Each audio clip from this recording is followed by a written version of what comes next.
Une mission des Nations Unies pour les actions d'urgence contre Ebola vient de voir le jour dans notre pays. Elle sera chargée de coordonner les actions de toutes les structures des Nations Unies intervenant dans la riposte contre la maladie. 25 novembre, journée internationale pour l'élimination de la violence à l'égard des femmes. À cette même date s'ouvre également la campagne internationale des 16 jours de mobilisation qui s'échelonne jusqu'au 10 décembre, journée internationale des droits de l'homme. Mesdames et messieurs, bonsoir et bienvenue dans cette édition. Nous sommes mercredi et le Conseil des ministres s'est réuni sous la présidence du chef de l'État. Avec moi dans ce studio, Ibrahima Djombele. Bonsoir Ibrahima. Bonsoir Sata Ibrahim Maïga. Le Conseil des ministres qui avait à son ordre du jour l'adoption de projets de texte, entendu une communication et procédé à des nominations. Tout à fait, les développements tout de suite, mesdames et messieurs, bonsoir, et nous commençons par le chapitre des mesures réglementaires. Et sur le rapport du ministre de l'économie et des finances, le Conseil des ministres a adopté un projet de décret portant approbation du marché relatif aux travaux d'aménagement en 2x2 voies de la section Ségou-100 sur 7 km de la route nationale numéro 6 RN6. Dans le cadre de l'aménagement d'infrastructures de transport pour assurer le désenclavement intérieur et extérieur du pays, le gouvernement a conclu avec le groupement d'entreprises ETEP et JECA un marché pour l'aménagement en 2x2 voies de la section Ségou-100 sur 7 km de la route nationale numéro 6. Les travaux comprennent les installations de chantiers, le désengagement des emprises, l'exécution de terrassement, la réalisation de la chaussée du revêtement, l'assainissement et le drainage, l'exécution des travaux de signalisation et de protection des remblais, l'éclairage public. Le montant total des travaux est de 9 423 522 472 francs CFA et le délai d'exécution est de 18 mois. Le présent décret porte approbation du marché conclu conformément aux dispositions du décret numéro 2014-256 PRM du 10 avril 2014 déterminant les autorités chargées de la conclusion et de l'approbation des marchés et des délégations des services publics en fonction de leur montant et de leur nature. Le financement est assuré par la Banque ouest-africaine de développement BOAD à hauteur de 95,16% et par le budget national à hauteur de 4,4%. 2. Un projet de décret portant approbation du marché relatif au recrutement d'un bureau d'ingénieurs conseil en vue d'assurer la maîtrise d'œuvres déléguées auprès de l'unité de gestion du projet de développement rural intégré de Kita et de ses environs, phase 2, Pédric 2. Dans le cadre de la mise en œuvre du projet de développement rural de Kita et ses environs, phase 2, le gouvernement a retenu le bureau d'études SIRA pour assurer la maîtrise d'œuvres déléguées auprès de l'unité de gestion du projet. Le bureau d'études est chargé de la conception technique détaillée et l'élaboration des dossiers d'appel d'offres pour l'aménagement de 1100 hectares de terres de bas-fond et plaines, mais aussi pour la construction des pistes de desserte et du pont sur le fleuve Daroumé, de l'actualisation des études et des dossiers d'appel d'offres, de l'aménagement de 680 hectares à maîtrise totale de l'eau, de l'étude de reconnaissance géophysique et d'implantation, suivi de l'élaboration des dossiers d'appel d'offres pour le forçage et l'équipement de 30 nouveaux forages, de la supervision et le contrôle de l'exécution de tous les contrats pour la mise en œuvre du projet, de la préparation du rapport de mise en œuvre, du suivi et évaluation du projet. Ce marché des montants de 770 millions de francs CFA hors taxes est attribué pour un délai d'exécution de 48 mois. Le financement est assuré par la Banque islamique de développement BID. Le présent décret porte approbation du marché conclu conformément aux dispositions du décret numéro 2014-256 PRM du 10 avril 2014 déterminant les autorités chargées de la conclusion et de l'approbation des marchés et des délégations des services publics en fonction de leur montant et de leur nature. Sur le rapport du ministre de l'économie numérique, de l'information et de la communication, le Conseil des ministres a adopté 1. Un projet de décret déterminant les conditions d'établissement, d'exploitation et de distribution des services privés de radiodiffusion sonore. 2. Un projet de décret déterminant les conditions d'établissement, d'exploitation et de distribution des services privés de radiodiffusion télévisuelle. À la faveur des événements de mars 1991, le Mali a connu une libéralisation de la radiodiffusion sonore et télévisuelle avec l'adoption de l'ordonnance numéro 92-2-PCTSP du 15 janvier 1992 portant autorisation de création des services privés de radiodiffusion sonore par voie hertzienne terrestre en modulation de fréquence et de l'ordonnance numéro 92-37-PCTSP du 14 mai 1992 portant autorisation de création des services privés de commercialisation de communication audiovisuelle. Mais à l'application, ces ordonnances et leurs décrets d'application ont montré un certain nombre d'insuffisances, dont l'inadéquation des procédures d'octroi et de retrait d'autorisation, la mauvaise définition des procédures de contrôle, la multiplicité des intervenants dans la régulation du secteur. C'est ainsi que la loi numéro 2012-19 du 12 mars 2012 relative aux services privés de communication audiovisuelle a été adoptée pour corriger ces insuffisances. Les présents projets de décret ont été adoptés en conformité avec cette loi. Ils déterminent les conditions d'établissement, d'exploitation et de distribution des services privés de radiodiffusion sonore et également des conditions d'établissement, d'exploitation et de distribution des services privés de radiodiffusion télévisuelle.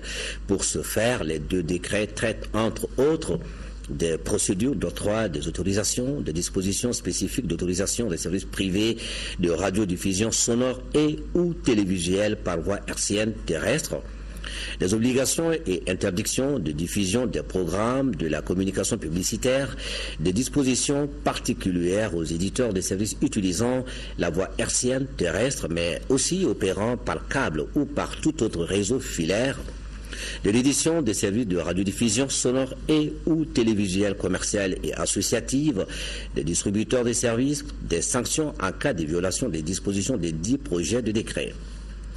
Au chapitre des mesures individuelles, le Conseil des ministres a procédé aux nominations suivantes au titre du ministère des Affaires étrangères, de l'intégration africaine et de la coopération internationale, premier conseiller dans les missions diplomatiques et consulaires.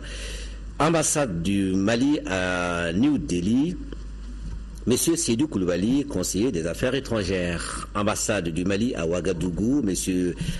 Athanase Koulibaly, conseiller des Affaires étrangères. Ambassade du Mali à Nouakchott, M. Amadou Tcherno Ndiaye, conseiller des Affaires étrangères. Ambassade du Mali à Ankara, M. Samuel Saï, administrateur civil. Ambassade du Mali à Accra, M. Serge Koné, traducteur, interprète. Ambassade du Mali à Conakry, M. Maliki Sangaré, conseiller des Affaires étrangères. Ambassade du Mali à Washington, M. Elhaj Al-Ousseini Traoré, conseiller des Affaires étrangères. Deuxième conseiller dans les missions diplomatiques et consulaires. Ambassade du Mali à Ouagadougou, M.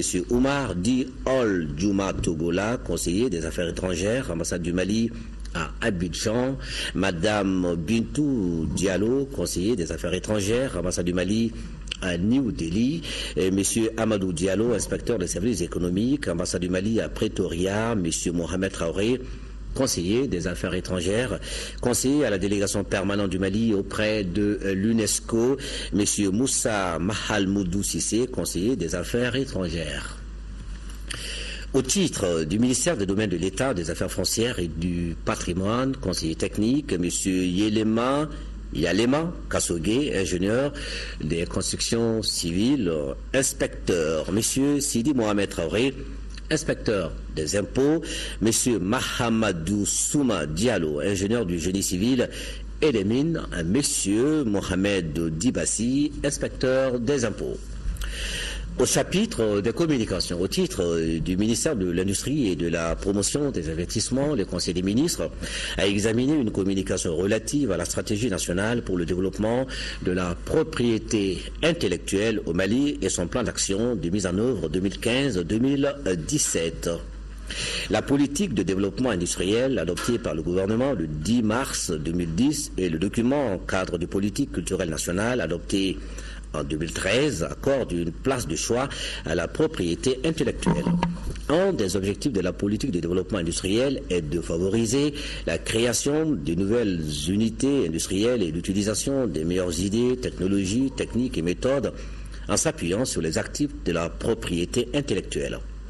En outre, l'engagement des autorités en faveur de la promotion de la propriété intellectuelle s'est poursuivi dans le cadre d'un vaste programme de renforcement des capacités de l'administration de la propriété intellectuelle, de sensibilisation et de formation des acteurs du système et de dissémination de l'information scientifique et technique contenue dans les documents de brevet. Malgré ces efforts, l'environnement de la propriété intellectuelle reste caractérisé par un certain nombre de facteurs néfastes, dont la faible part de l'industrie dans le produit intérieur brut qui est de 5% en 2013, le faible taux de transformation des produits agricoles dû notamment à l'insuffisance d'infrastructures de transformation, de centres de recherche appliqués et de recherche pour le développement des chaînes de valeur dans les filières agricoles, la forte dépendance de notre pays à l'exportation des produits de base, l'insuffisance d'industries culturelles et le poids de la piraterie des œuvres artistiques et culturelles. La présente stratégie nationale de développement de la propriété intellectuelle, assortie de son plan d'action mis en œuvre 2015-2017, a pour objectif de contribuer à l'accélération de la croissance économique à travers l'utilisation efficiente des actifs de la propriété intellectuelle.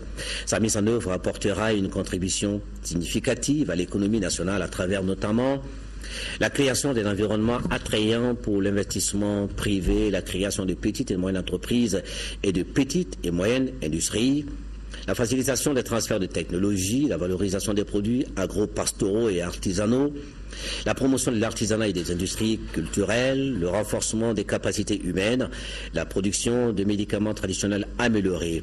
Le coût du plan d'action est estimé à 4 milliards 980 millions de francs CFA. Et voilà, c'est tout pour ce soir. À cet Ibrahim Maïga et bonne suite du journal. Merci. Nous poursuivrons avec ce communiqué au chapitre des mesures individuelles. Ibrahima Djombele, le président de la République, chef de l'État, qui a annoncé en Conseil des ministres ce jour la nomination du professeur Sambasso en qualité de conseiller spécial du président de la République chargé de la coordination de la lutte contre l'épidémie de fièvre à virus Ebola. À travers le professeur Sambasso, le président de la République salue les qualités humaines et professionnelles exceptionnelles des hommes et des femmes engagés et patriotes qui mènent une lutte implacable contre cette maladie. Le président réaffirme son engagement personnel à tout mettre en œuvre pour bouter ce fléau ou cette épidémie hors de notre pays. Le président de la République renouvelle sa gratitude et les remerciements du peuple malien à tous les partenaires techniques et financiers qui nous accompagnent en ces moments d'épreuve. Et nous restons à Koulouba où le chef de l'État a reçu en audience le nouvel ambassadeur du Mali en Italie, Bruno Maïga, qui est allé prendre conseil et orientation auprès du chef de l'État pour l'accomplissement de ces nouvelles missions. Nous l'écoutons, sa sortie d'audience au micro de Amadou Sankari. J'étais venu à ma demande voir M. le Président de la République, d'abord pour lui signifier toute ma reconnaissance pour le choix porté sur notre modeste personne pour le représenter en République italienne. Ensuite, recevoir ses conseils et ses orientations, ses instructions qui seront certainement pour nous très très précieux pour l'accomplissement de la mission qui nous est confiée. Les priorités seront d'abord celles qui nous ont été indiquées par M. le Président de la République, mais tout va converger essentiellement vers le renforcement de la coopération bilatérale entre le Mali et les différents pays auprès desquels nous sommes constitués, et ensuite la coopération multilatérale avec les organisations internationales telles que la FAO, le FIDA et le PAM. C'est ça. Et quels sont les conseils prodigués par le Président ? Disponibilité, réactivité, pour ne pas dire proactivité, afin que ce renforcement de la coopération bilatérale et multilatérale soit effectif. Le Sénégal devient pour une semaine la capitale de l'espace francophone au cours de son séjour sénégalais. Le Premier ministre Moussa Mara a co-présidé avec le Premier ministre sénégalais l'inauguration d'un village artistique et culturel dédié à la francophonie. Nos envoyés spéciaux étaient Tiédié Camara et Hawi Touré. Dakar vibre depuis lundi au rythme de la 15e édition de la francophonie. La francophonie, c'est 57 États et l'occasion a été donnée aux organisateurs d'ériger un village artistique et culturel. Au-delà de la thématique du sommet, le concept de village propose un espace convivial, ouvert au public, avec comme objectif principal de faire découvrir le monde de la francophonie et sa riche diversité culturelle. Et le Premier ministre Moussa Mara, au nom du Mali, a eu l'honneur de co-présider la cérémonie d'inauguration du dit village. Le Sénégal nous a fait l'amitié, a donné l'occasion de voir plusieurs pays, dont le Mali, qui exposent leur savoir-faire, leur talent, leurs compétences, leurs forces à l'occasion de cette grande rencontre internationale que le Sénégal abrite toute cette semaine et qui s'achèvera par le sommet des chefs d'État le week-end prochain. Sommet auquel le président de la République, son Excellence Ibrahim Boubacar Keïta, va participer. Les visiteurs pourront tous les jours de 10h à 22h suivre des spectacles, concerts, danse, théâtre et expositions. Moussa Mara, en revenant à Bamako, n'a pas manqué de dire toute sa satisfaction sur le déroulé de son séjour. C'était une visite qui, à l'origine, était réservée à la participation aux assises de la FIDEF, qui est la Fédération internationale des experts comptables francophones. Mais c'est devenu pratiquement une visite de travail, puisque notre homologue nous a fait l'amitié de donner à cette visite un caractère officiel et un caractère très productif pour nos deux pays. Nous avons eu l'occasion à travers plusieurs séances de travail de parcourir les éléments de coopération, notamment tout ce qui est en rapport avec le commerce transfrontalier entre nos deux pays, les difficultés posées ici ou là, et imaginer ensemble les solutions appropriées pour que Dakar continue à être un des débouchés majeurs pour le Mali. Le ministre des Transports et des Infrastructures du Sénégal qui doit bientôt arriver au Mali, afin qu'avec son homologue, on puisse travailler sur la question du chemin de fer entre nos deux États, mais aussi régler toutes les difficultés liées au commerce transfrontalier. Vivement, le village de la francophonie puisse s'inspirer lors du prochain sommet Afrique-France que Bamako va accueillir en 2016.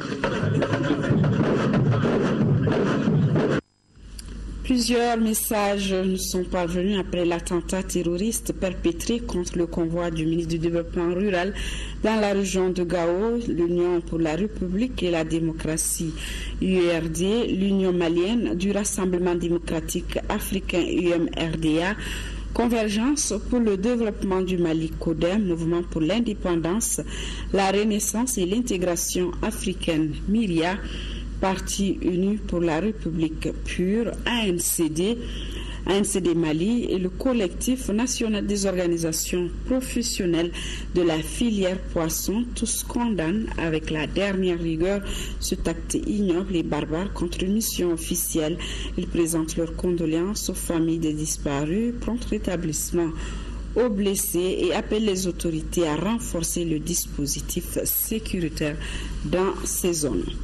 Les familles des victimes du crash du 24 juillet dernier sur le territoire malien de l'appareil d'Air Algérie peuvent enfin faire le deuil et enterrer dignement les restes de leurs proches. Du 18 au 22 novembre, le ministre de la Justice, des Droits de l'Homme, garde des Sceaux, était à Paris où il a remis officiellement les restes des corps des victimes aux autorités. Mohamed Ali Bachili est au micro de Garibou Pérou. Et sur le stock de restes humains récupérés, on avait seulement pu envoyer en France 10% des restes. Parce que le reste, les 90% de restes humains étaient dans un état de détérioration tel que on pensait que l'ADN était dégradé et qu'on ne pouvait pas identifier à partir de ces restes-là.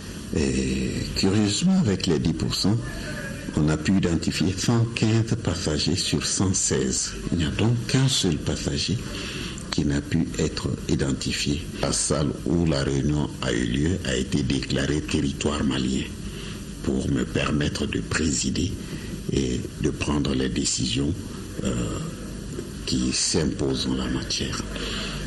Donc le but de la réunion de Paris, c'était de recevoir les restes et ensuite de autoriser que les corps soient préparés pour être remis aux familles, afin que les familles commencent leur deuil. Quant aux restes mortuaires qui sont là, qui n'avaient pas été envoyés pour identification, la commission a décidé que ces restes seront enterrés au Mali, dignement, qu'on va faire une sorte de monument ou de stèle pour commémorer la mémoire de l'enfant disparu. On va mentionner les noms et prénoms de chacun des passagers de ce vol, tout comme ils ont eu cette destinée commune de mourir ensemble.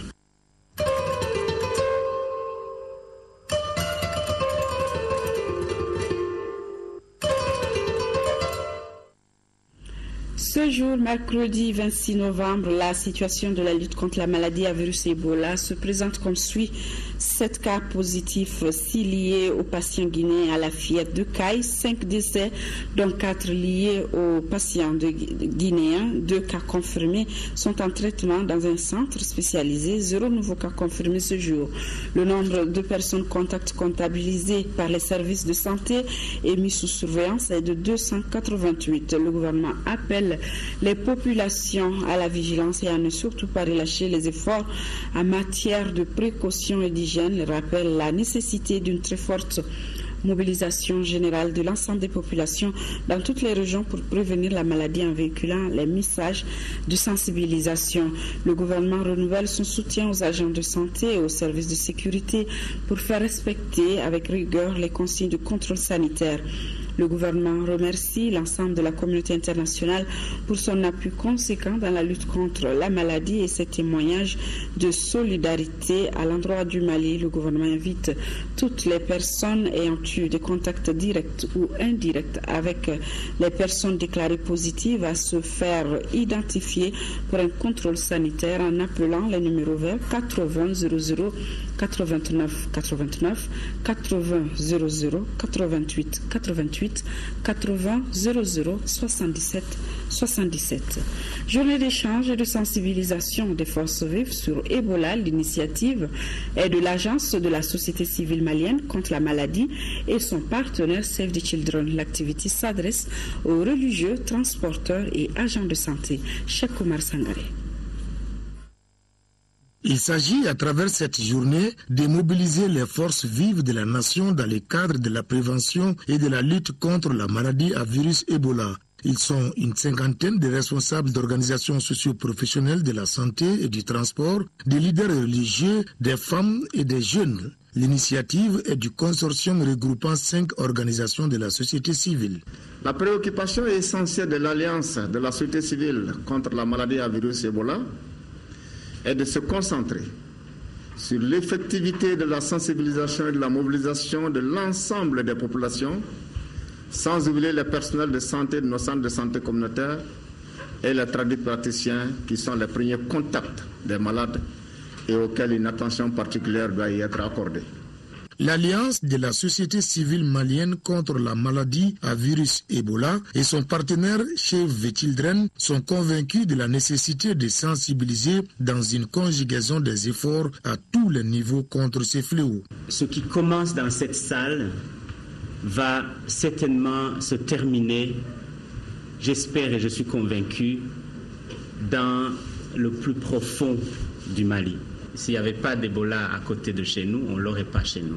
Avoir la ferme conviction que le virus Ebola est une réalité au Mali, c'est protéger et protéger les autres par l'observation des mesures de prévention, comprendre et accepter les conditions d'inhumation des personnes décédées des suites d'Ebola, être patient et pédagogique face à la catégorie des personnes sceptiques sont certains messages clés véhiculés lors de cette journée de sensibilisation.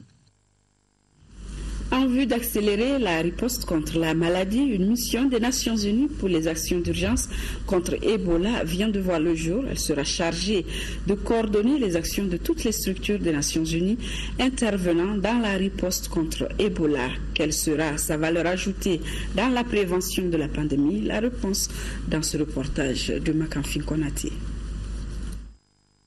Lors de la visite du Premier ministre à Kouré-Malé, le directeur exécutif de l'ONU-SIDA appelait à une mutualisation des interventions contre Ebola au Mali. Le Premier ministre, tout au long de ce voyage, il a insisté sur la coordination, comment on travaille mieux ensemble, comment on peut faire en sorte qu'il y ait une zone franche entre la Guinée et le Mali, qu'on puisse établir des mécanismes qui vont nous permettre justement de travailler ensemble pour contenir cette épidémie-là. Un mandat spécifique du secrétaire général des Nations Unies vient d'être conféré au représentant de l'OMS au Mali, qui devient désormais coordinateur de l'ensemble des agences des Nations Unies au Mali, y compris la MINUSMA dans la lutte contre Ebola. Cette mission a été créée suite à une concertation entre le secrétaire général des Nations Unies, M. Ban Ki-moon, et le président de la République du Mali, donc M. Ibrahim Boubacar Keïta, donc pour répondre de façon beaucoup plus accélérée et beaucoup plus ample aux besoins de la lutte contre la maladie à virus Ebola.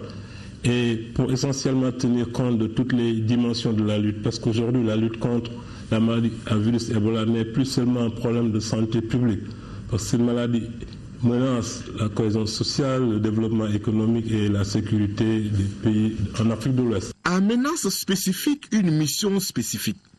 La spécificité de celle-ci, appuyer le gouvernement du Mali avec les moyens des Nations Unies dans sa riposte contre Ebola. La spécificité de cette mission, c'est vraiment de mettre ensemble toutes les agences des Nations Unies, y compris la MINUSMA, donc pour coordonner les efforts et amplifier l'appui au gouvernement du Mali pour faire face à la menace liée à la maladie à virus Ebola. En coordonnant l'action des agences onusiennes, la mission des Nations Unies pour les actions d'urgence contre Ebola disposera de plus de ressources et de moyens logistiques appropriés. Il est important de rappeler qu'avant la création de cette mission, déjà, les différentes agences mettaient à la disposition du gouvernement un certain nombre de moyens. Si vous regardez la réponse apportée à Kay, nous avions à notre disposition donc, les avions de la MINUSMA qui permettaient aux équipes d'être à Kay en 40 minutes au lieu de prendre la route et de faire 8 heures.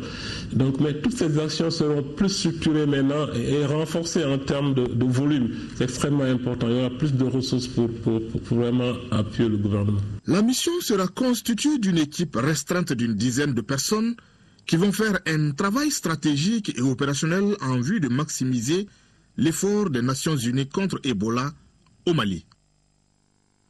Sensibilisation sur la fièvre à virus Ebola à la gare routière de Médina-Koura. C'est une activité de la Direction régionale du développement social et de l'UNICEF. Abdelkarim Kabar. Comment éviter la maladie à virus Ebola? Quelles sont les mesures à prendre? En cas d'une personne suspecte, quelle attitude adopter? C'est pour répondre à ces questions que la Direction régionale du développement social et l'UNICEF ont lancé une vaste campagne de sensibilisation contre ces fléaux.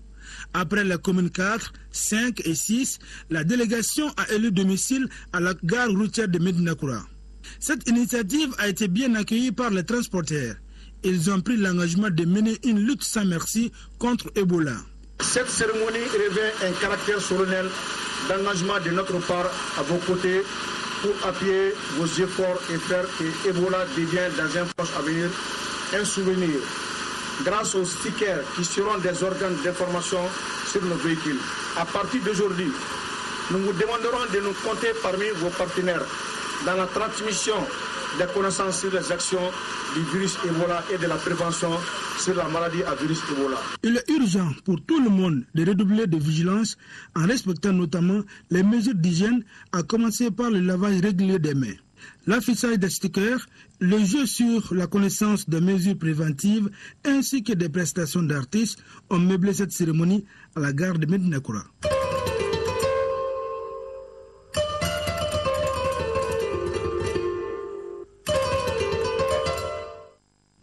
Dans le souci d'assurer la sécurité et la fluidité du trafic, le ministre de l'Équipement, des Transports et du Désenclavement informe les usagers de la route de l'ouverture à la circulation ce jeudi 27 novembre 2014 de la passerelle pour engins à 2 roues sur le pont Fad à partir de 6 heures du matin. Le ministre s'est compté sur la bonne compréhension de tous les usagers de la route et les invite à plus de prudence. Le président de l'Assemblée nationale a reçu en audience ce matin une délégation de l'Association des personnes handicapées. La délégation est venue expliquer aux parlementaires ses préoccupations relatives à l'intégration automatique des personnes handicapées diplômées dans la fonction publique malienne. Les personnes vivant avec un handicap souhaitent également qu'une loi soit votée en leur faveur pour leur réinsertion socio-économique, et c'est pour des raisons techniques liées à la caméra qui était allée couvrir l'événement que nous ne sommes pas en mesure de vous fournir les images vidéo.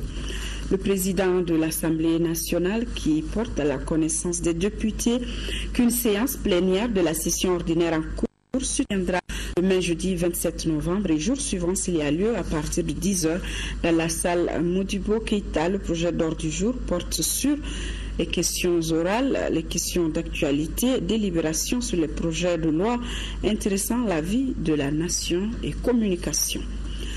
Le programme des Nations Unies pour le développement et celui des Nations Unies pour l'environnement vont apporter une aide financière de plus de 2 millions de dollars à notre pays comme appui à l'initiative de pauvreté environnement. L'annonce a été faite lors du lancement de la deuxième phase du projet Initiative Pauvreté Environnement IP Mali. Adama Koulibaly. 1,8 milliard, c'est le budget qui sera mis à la disposition des responsables de la gestion du projet Initiative Pauvreté et Environnement pour mener à bien les activités de leur projet. C'est un projet qui va appuyer le gouvernement à intégrer les liens entre pauvreté et environnement. C'est une manière de prendre en compte les volets planification, processus budgétaire et les prises de décision.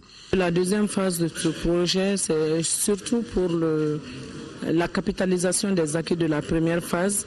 En termes de méthodologie, en termes d'action, en termes d'activités, il y a des activités qui avaient été initiées au cours de la première phase mais qui n'ont pas pu être totalement bouclées. Les responsables des institutions financières trouvent qu'il faut battre le fer quand il est chaud, avec l'analyse que les politiques et les stratégies de lutte contre la pauvreté ainsi que les mécanismes structuraux doivent être revus afin qu'il ne soit trop tard.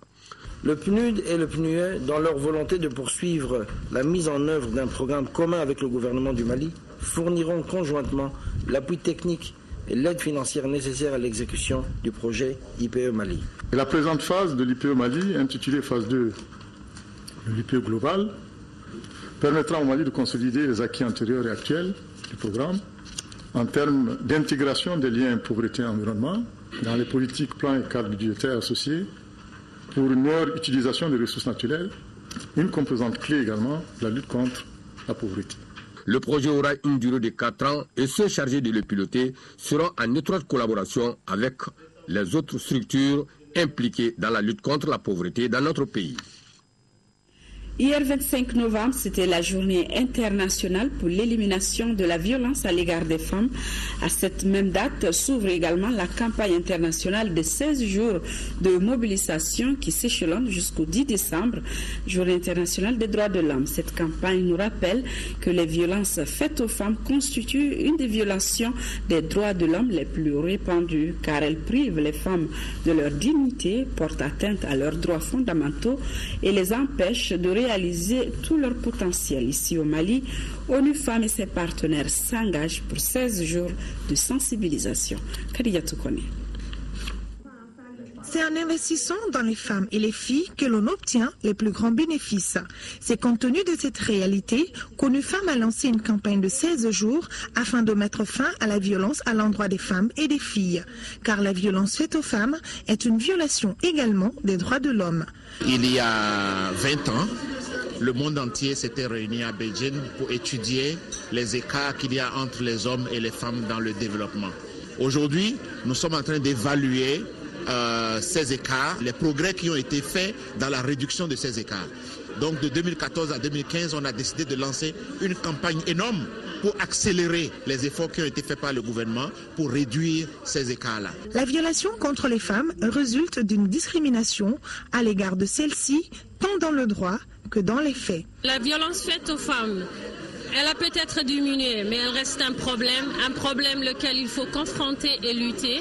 Et toutes les agences du système des Nations Unies soutiennent et travaillent avec ONU Femmes et le gouvernement pour vraiment lutter contre ces violences aux femmes. La violation contre les filles et les femmes existe toujours et sa prévention est non seulement possible, mais essentielle. Elle est devenue aujourd'hui un problème mondial. Jusqu'à 70% des femmes sont victimes de la violence au cours de leur vie.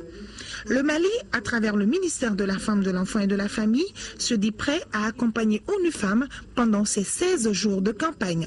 La cérémonie de lancement de cette campagne au Mali a été également une occasion pour ONU Femmes de primer les meilleures candidates au bac et au DF de l'année académique 2013-2014. Et c'est la couleur orange qui symbolise la lutte contre la violence faite aux femmes, d'où le slogan « 16 jours pour peindre le monde en orange ».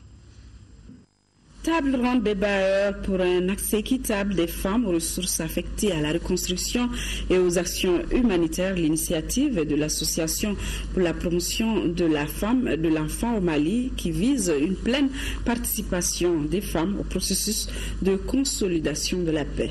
Daouda Sidiki Diarra. Les femmes, de façon générale, sont les plus touchées par la pauvreté. Pendant la crise qu'a connue notre pays, elles étaient exposées à toute forme de violence. Il est donc nécessaire de faire en sorte que les actions de reconstruction leur donnent l'opportunité de se recréer. Le projet Participation de la femme malienne au processus de construction de la paix est une réponse à cette problématique. 3 composantes majeures sont concernées par le dit projet. Accroître les opportunités en faveur de la participation de beaucoup de femmes maliennes au processus de renforcement de la paix, renforcer l'accès équitable des femmes aux ressources de reconstruction de l'aide humanitaire, améliorer l'accès aux services de protection pour les femmes et les filles. Pour le Mali post-crise, cette table ronde est la recherche de la voie la plus appropriée pour avoir une paix durable.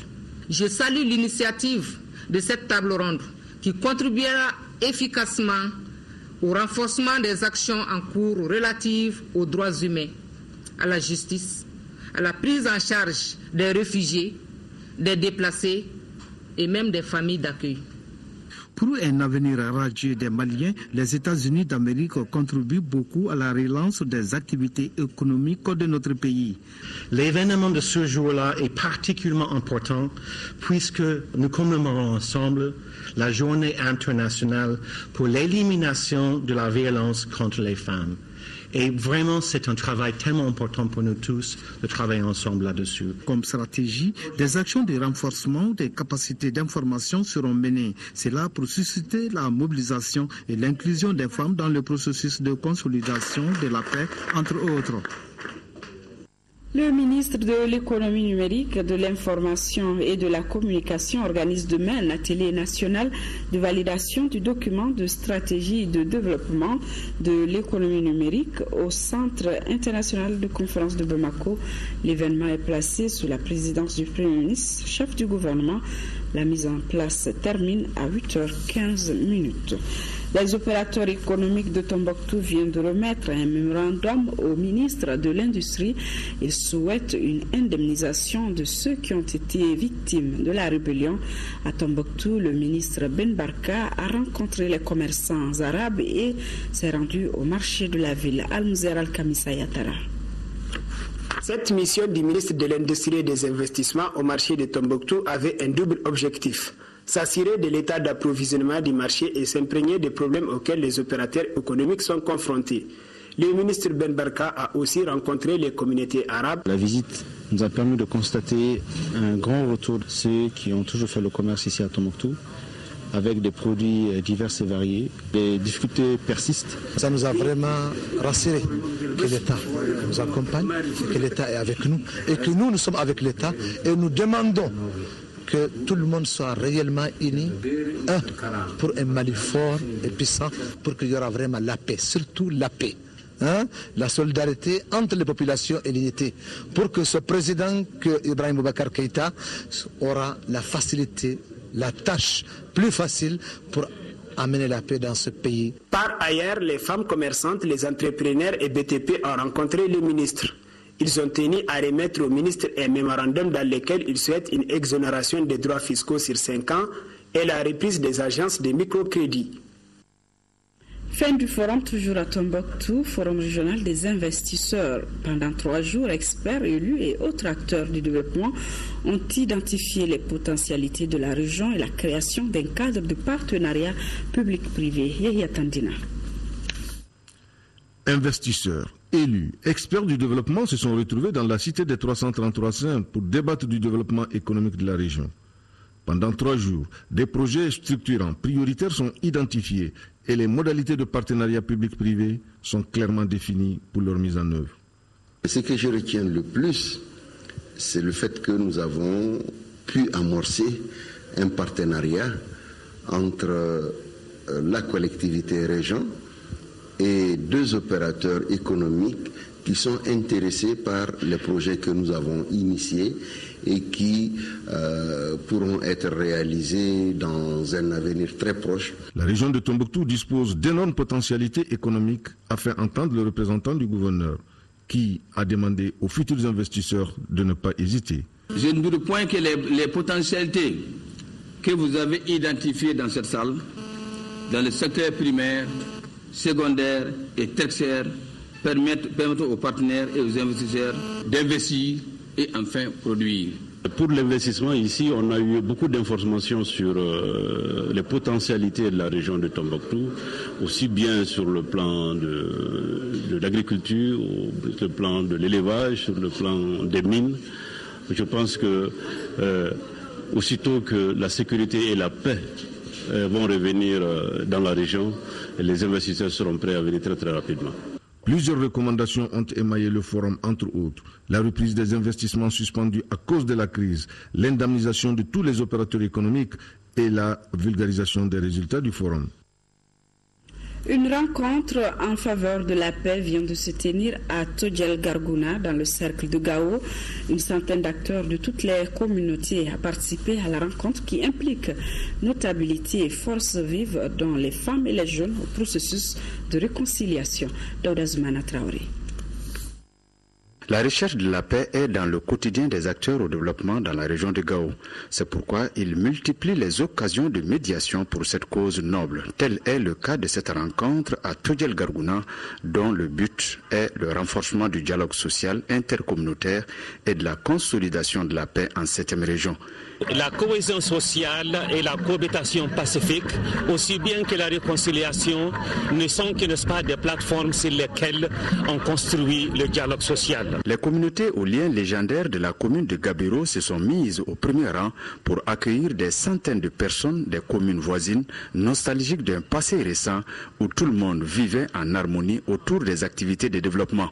En matière de paix, la commune de Gabiro, avec ses 15 villages et une fraction répartie dans le Gourma et le Hausa, a une histoire.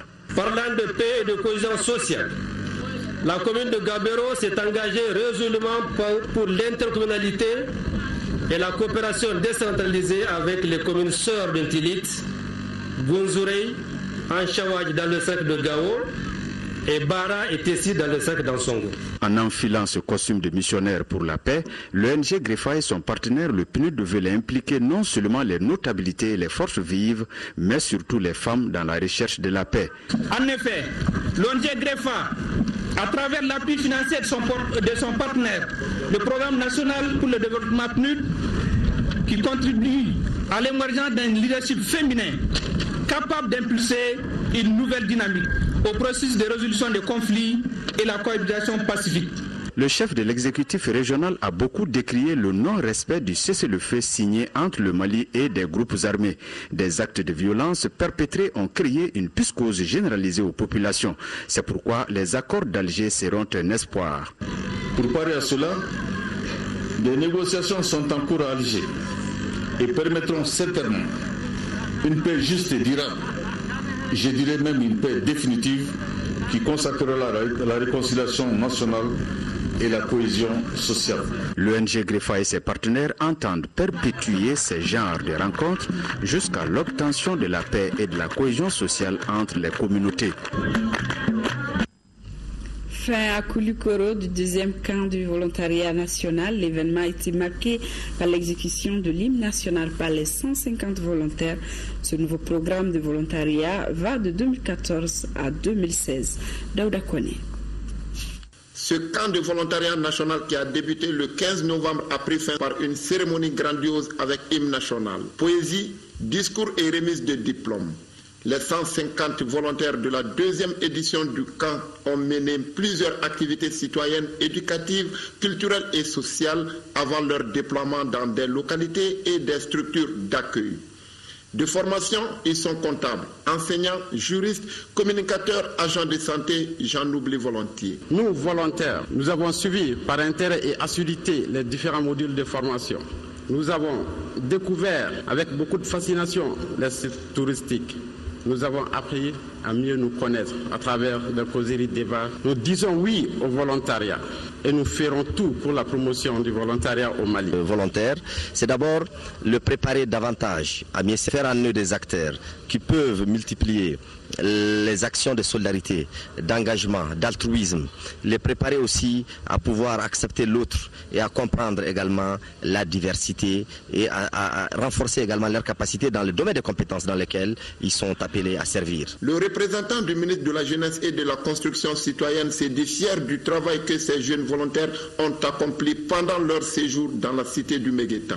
Une fois de plus, le mérite revient aux jeunes volontaires, mais aussi à toute l'équipe du Centre national de promotion du volontariat qui a initié les jeunes volontaires à monter le drapeau national, à entonner l'hymne national, et cela en français comme en langue bamanakan. Vivement la 3e édition du camp de volontariat national.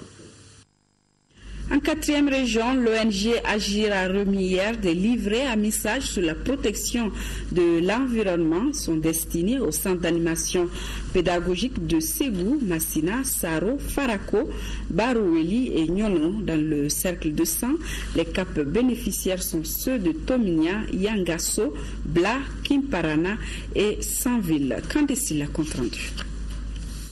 Ce sont 7 centres d'animation pédagogique de l'Académie de Ségou et les maisons de l'environnement de Nyono, San et Bla qui sont les bénéficiaires du manuel pédagogique intitulé « Je vais rester vivante, je vais rester vivant ». Ce manuel d'une 50aine de pages conçu par l'ONG Agir traite des questions liées à notre environnement à travers la randonnée de 2 jeunes, Madou et Bintou, qui, au cours de leur périple, interpelle sur les dangers liés à la pollution de l'eau, l'insalubrité dans nos familles, la protection de la faune et de la flore, mais également interpelle sur les questions citoyennes comme le code de la route ou le respect de l'autorité. C'est quand on va préparer les enfants à l'école, depuis le bas âge, de la première année jusqu'à 9e. Quand c'est en ce moment qu'on sera en mesure effectivement de changer leur comportement par rapport effectivement à leur amour pour l'environnement. Et c'est dans ce livret que tous ces aspects sont détaillés et les enseignants d'une façon très pédagogique vont véhiculer les messages au niveau des enseignants en fonction effectivement de leur niveau. Au nom des bénéficiaires, le responsable de l'Académie a remercié l'ONG Agir qui ne cesse depuis de mener des activités en faveur de la protection de l'environnement, tout en assurant de l'utilisation judicieuse du cahier à message pour la sauvegarde de notre écosystème. Le ministre de la Justice et des Droits de l'Homme, Mohamed Bachili, prendra part du 27 au 30 novembre à Marrakech, au Maroc, au Forum mondial des droits de l'homme. Le forum qui réunira plusieurs personnalités, dont des chefs d'État, des ministres, des représentants des organisations internationales, entre autres.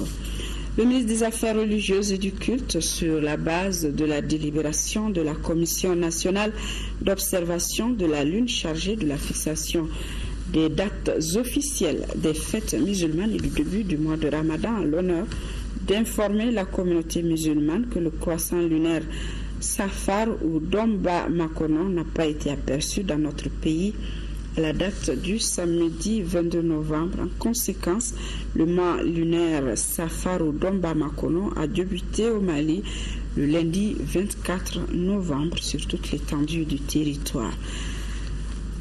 Le Festival africain d'images virtuelles artistiques FAIVA a fait escale dans le Kénédougou, initié par l'ONG culturelle Centre Soleil d'Afrique. Cette activité, qui a sa 4e édition, vise la promotion des arts numériques comme nouvelle forme d'expression artistique et culturelle et une opportunité pour les jeunes artistes. ORTM Sikasso, Daouda Diakité. Plusieurs activités artistiques et culturelles, entre autres, l'exposition thématique des toiles sur la paix et la réconciliation, des projections de films et autres ateliers en plein air avec le public ont été les temps forts de la 4e édition du Festival africain d'images virtuelles artistiques. Un événement initié par l'ONG culturelle le Centre Soleil d'Afrique.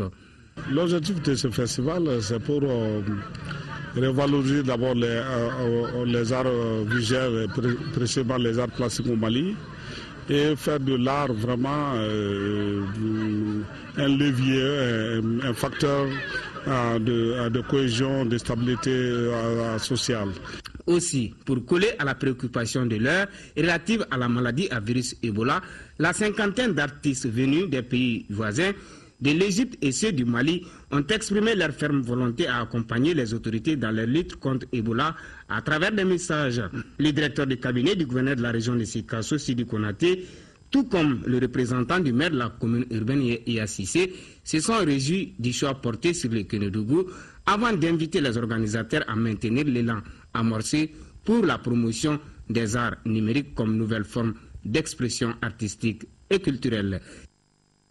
L'association Paraître pour séduire rend hommage au styliste malien Chris Sédou, décédé le 4 mars 1994 à Bamako. C'était lors d'un défilé de mode qui valorisait également nos tenues traditionnelles. Mohamed Ould Mamouni. Pour la première édition du défilé de mode en hommage à Chris Sédou, l'association Paraître pour séduire n'a pas lésiné sur les moyens. L'objectif affiché est de fédérer les couturiers et créateurs de la mode au Mali en vue de poursuivre le combat du célèbre styliste Chris Sédou. Cela autour d'objectifs et d'idéaux d'émancipation et de la créativité textile. Le tenue que vous venez de voir tout de suite là, ça s'appelle l'anglais. L'anglais, le deuxième ton qu'on a mis, ça c'est en couleur quoi, c'est comme la teinture. Chris Sédou, on essaie d'imiter comme c'est un grand homme africain. C'est lui qui a valorisé le Bogolan. Ils étaient plus d'une vingtaine de mannequins à défiler sous les couleurs de 4 stylistes maliens et un Sénégalais. À travers ce défilé de mode, le public a savouré les richesses du pays comme le coton, le bogolan, le pain tissé, le basin, entre autres. Pour la représentante du ministre de l'Artisanat et du Tourisme, le secteur peut compter sur l'accompagnement du département de tutelle. Pour une première édition, quand même, ça a été une réussite. Et je crois que vraiment, on doit continuer à rendre hommage à Chris Sédou. Chris Sédou, vraiment, qui a magnifié le bogolan au Mali et à travers le monde. Donc vraiment il faut saluer l'initiative de ces jeunes et je crois qu'en matière d'artisanat et de tourisme on peut dire que le bogolan joue beaucoup. Donc je ne peux qu'exprimer la satisfaction du département de l'artisanat et du tourisme pour ce défilé. On se rappelle, Sédou Nourou Doumbia, alias Chris Sédou, nous a quittés le 4 mars 1994. Il fut l'un des fervents promoteurs du textile bogolan malien. Et sur ces images s'achève cette édition. Demain 10h-13h, Rachel Tessougué, je vous retrouve s'il plaît à Dieu pour les éditions du soir. Très bonne nuit à tous.